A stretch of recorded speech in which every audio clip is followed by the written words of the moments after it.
ಅಲ್ಲ, ರೈಲ್ವೆ ಇಲಾಖೆಯವ್ರನ್ನ ಕೇಳ್ರಿ, railway department ಕೇಳ್ರಿ, ಅಲ್ಲಿ ಹೋಗಿ ಒಂದು ಜನನ ರೈತರನ್ನ ಕೇಳ್ರಿ, ಕೆ ಎಚ್ ಮುನಿಯಪ್ಪನ ಏನು ಮಾಡಿದ್ದಾನೆ ಅಂತ ಅವ್ರು ಹೇಳ್ತಾರೆ. ನಾನು ಹೇಳೋದೇನು ಬೇಕಾಗಿತ್ತು, ಏನೇನು ರೈಲ್ವೆ ಏನು ಮಾಡಿದ್ದೀನಿ, ರೋಡ್ ಟ್ರಾನ್ಸ್ಪೋರ್ಟ್ ಏನು ಮಾಡಿದ್ದೀನಿ ಅಂತ ಆ ಜನನ ಕೇಳಿ ನೀವು ಬರೀರಿ.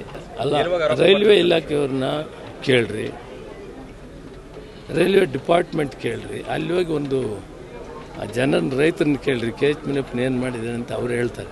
ನಾನು ಹೇಳೋದೇನು ಬೇಕಾಗಿತ್ತು, ಏನೇನು ರೈಲ್ವೆ ಏನು ಮಾಡಿದ್ದೀನಿ, ರೋಡ್ ಟ್ರಾನ್ಸ್ಪೋರ್ಟ್ ಏನು ಮಾಡಿದ್ದೀನಿ ಅಂತ ಆ ಜನನ ಕೇಳಿ ನೀವು ಬರೀರಿ.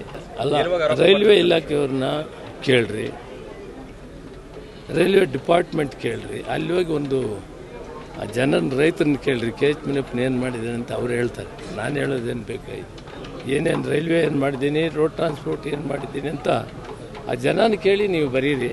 ಅಲ್ಲ, ರೈಲ್ವೆ ಇಲಾಖೆಯವ್ರನ್ನ ಕೇಳ್ರಿ, ರೈಲ್ವೆ ಡಿಪಾರ್ಟ್ಮೆಂಟ್ ಕೇಳ್ರಿ, ಅಲ್ಲಿ ಹೋಗಿ ಒಂದು ಜನನ ರೈತರನ್ನ ಕೇಳ್ರಿ, ಕೆ ಎಚ್ ಮುನಿಯಪ್ಪನ ಏನು ಮಾಡಿದ್ದಾನೆ ಅಂತ ಅವ್ರು ಹೇಳ್ತಾರೆ. ನಾನು ಹೇಳೋದೇನು ಬೇಕಾಗಿತ್ತು, ಏನೇನು ರೈಲ್ವೆ ಏನು ಮಾಡಿದ್ದೀನಿ, ರೋಡ್ ಟ್ರಾನ್ಸ್ಪೋರ್ಟ್ ಏನು ಮಾಡಿದ್ದೀನಿ ಅಂತ ಆ ಜನನ ಕೇಳಿ ನೀವು ಬರೀರಿ.